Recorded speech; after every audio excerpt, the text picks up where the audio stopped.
बहुत समय पहले आनंदपुर नाम के एक छोटे से गांव में दो मित्र रहते थे। पहला था वीर, जो गरीब लेकिन बेहद ईमानदार और दयालु था। दूसरा था अर्जुन, जो तेज दिमाग वाला तो था, लेकिन उसे अपनी बुद्धि पर बहुत घमंड था। दोनों दिन रात मेहनत करते, खेतों में काम करते, लेकिन गरीबी उनका पीछा नहीं छोड़ती थी। एक दिन दोनों गांव की चौपाल से गुजर रहे थे। तभी उन्होंने दो आदमियों को बातें करते सुना है जंगल के भीतर एक रहस्यमयी साध्वी रहती है, जो इंसान की किस्मत बदल देती है। हाँ, कहते हैं जो सही समय पर उसके पास पहुंच जाए, उसकी जिंदगी बदल जाती है। ये सुनकर अर्जुन बोला, वीर, हमें भी उसके पास चलना चाहिए। शायद यही मौका हमारी जिंदगी बदल दे। अगर भगवान ने चाहा तो जरूर कुछ अच्छा होगा। दोनों उसी समय घने जंगल की ओर निकल पड़े। घंटों भटकने के बाद भी उन्हें कोई नहीं मिला। तभी अचानक उनके सामने सफेद वस्त्र पहने एक वृद्ध साध्वी प्रकट हुई। मैं जानती थी कि तुम दोनों यहाँ आओगे। तुम दोनों का भविष्य अलग अलग रास्तों पर लिखा है। दोनों हैरान रह गए। साध्वी ने उनके सामने दो बड़े घड़े रख दिए।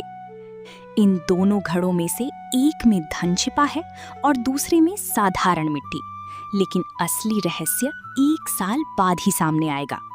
जो भी घड़ा चुनोगे उसे बिना खोले पूरे 1 वर्ष तक संभाल कर रखना होगा। अर्जुन मन ही मन सोचने लगा, मैं इतना बुद्धिमान हूँ, मैं जरूर सही घड़ा पहचान लूंगा। उसने चमकदार घड़ा उठा लिया। वहीं वीर ने बिना लालच के दूसरा साधारण मिट्टी वाला घड़ा चुन लिया।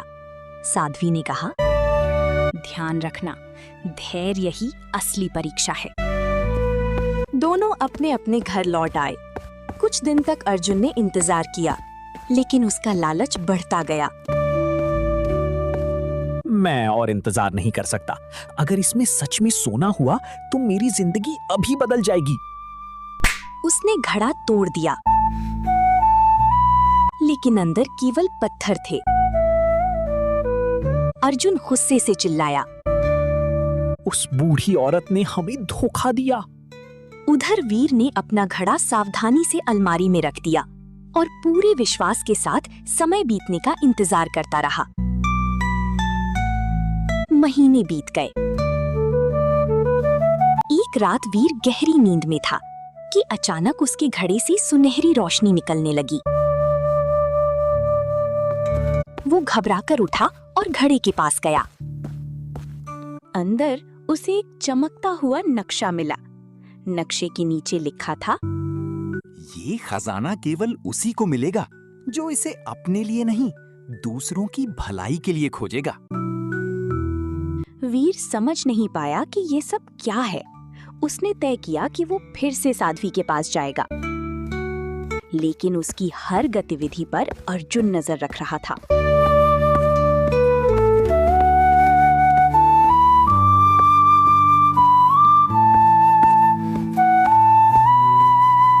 अर्जुन ने छिपकर साध्वी और वीर की सारी बातें सुन ली।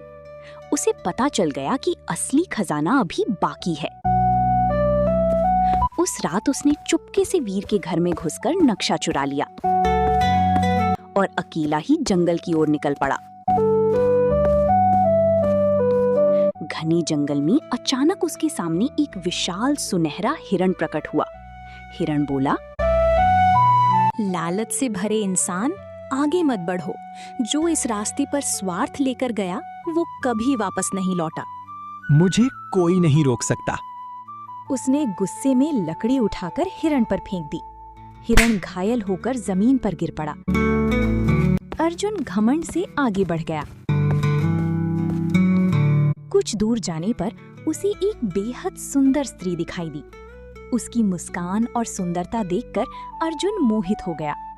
स्त्री बोली, अगर तुम मुझसे विवाह कर लो तो तुम्हें अपार दौलत मिलेगी। जब मैं खजाना पालूंगा तब तुमसे शादी करूंगा। दुनिया का सबसे अमीर इंसान बनूंगा। इतना कहते ही वो स्त्री धुएं में बदलकर गायब हो गई। अब अर्जुन एक रहस्यमयी दीवार के सामने पहुंचा। दीवार से आवाज आई, अगर आगे जाना चाहते हो तो मेरे प्रश्नों का उत्तर दो। मैं हर जगह हूं, लेकिन मुझे कोई देख नहीं सकता। मैं कभी रुकता नहीं। बताओ, मैं कौन हूं? अर्जुन चुप हो गया।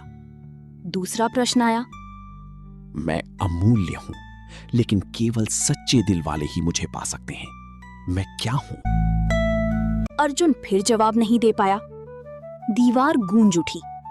तुम्हारा घमंड ही तुम्हारी हार है। अचानक तेज रोशनी निकली और अर्जुन अंधेरी नगरी में कैद हो गया। उधर वीर को जब नक्शा गायब मिला तो वो परेशान हुआ, लेकिन उसने हार नहीं मानी। अगर भगवान ने चाहा तो जरूर कुछ अच्छा होगा। अगर मेरी नीयत साफ है तो भगवान मुझे रास्ता जरूर दिखाएंगे। वो जंगल की ओर निकल पड़ा। रास्ते में उसे वही घायल हिरण मिला। वीर तुरंत उसके पास बैठ गया और जड़ी बूटियों से उसका इलाज करने लगा। हिरण अचानक बोल उठी। वीर चौंक गया। तुम सच में नेक इंसान हो। मैं इस जंगल की रक्षक हूँ, तुम्हारी मदद करूंगी। हिरण ने उसे सही रास्ता दिखाया।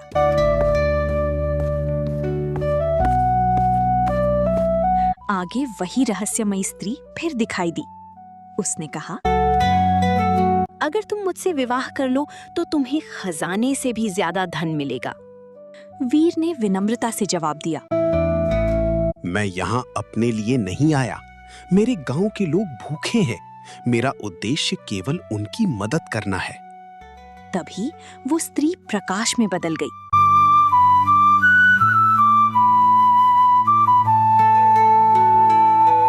तुमने परीक्षा पास कर ली, उसकी आवाज गूंजी। अब वीर भी उसी रहस्यमयी दीवार तक पहुंचा। दीवार ने उससे पूछा, वो कौन सी भूमि है जहां धर्म और अधर्म का सबसे बड़ा युद्ध हुआ? वीर तुरंत बोला, कुरुक्षेत्र। दीवार खुल गई। अंदर एक विशाल जादुई महल था।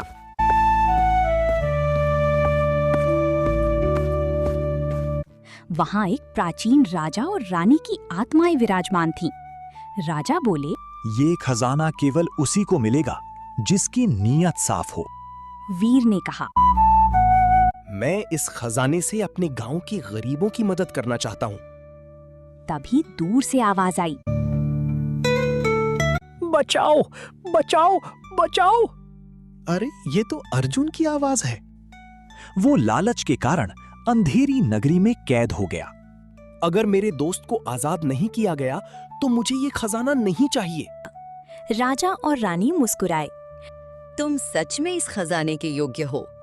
अचानक तेज प्रकाश हुआ और अर्जुन वहां आ गया। उसकी आंखों में पछतावा था।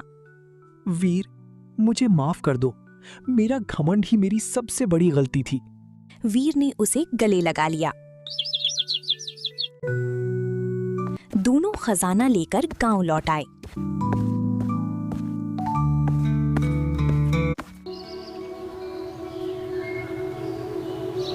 उन्होंने धन गरीबों में बांट दिया। भूखों को खाना मिला, बीमारों का इलाज हुआ और गांव खुशहाल बन गया। अर्जुन ने उस दिन के बाद कभी लालच नहीं किया। वो भी वीर के साथ मिलकर लोगों की सेवा करने लगा। और गांव के बुजुर्ग हमेशा कहते, बुद्धि से बड़ी चीज इंसान का साफ दिल होता है। घमंड इंसान को गिरा देता है, लेकिन नेक नियत उसे महान बना देती है।